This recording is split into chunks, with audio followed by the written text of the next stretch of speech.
ఉత్తరాంధ్ర వాసుల సుదీర్ఘ పోరాటం ఫలించింది.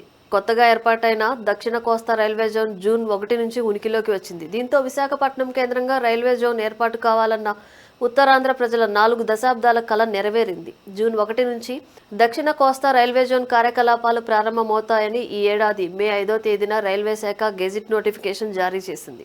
ఈ విషయంలో కూటమి ప్రభుత్వం సంపూర్ణ సహకారం అందించింది. శాశ్వత భవనాల నిర్మాణానికి భూమి కేటాయింపుతో పాటు జోన్ కార్యకలాపాలను నిర్వహించడానికి తాత్కాలికంగా VMRDAకు చెందిన డెక్ భవనంలో 2 అంతస్తులు కేటాయించింది. జోన్ కోసం కేటాయించిన జనరల్ మేనేజర్, ఇతర అధికారులు, కింది స్థాయి ఉద్యోగులు విశాఖ చేరుకున్నారు. కూటమి హయాంలో రైల్వే జోన్ కార్యకలాపాలు ప్రారంభం కావడం చారిత్రాత్మక మైలురాయిగా నిలిచిపోతుందని ముఖ్యమంత్రి చంద్రబాబు పేర్కొన్నారు. తూర్పు తీరంలో కోల్కతా, చెన్నై మధ్య ఉన్న విశాఖలో రైల్వే జోన్ ఏర్పాటు కోసం ఉత్తరాంధ్ర ప్రజలు రాజకీయాలకు అతీతంగా సుదీర్ఘకాలం పోరాడారు.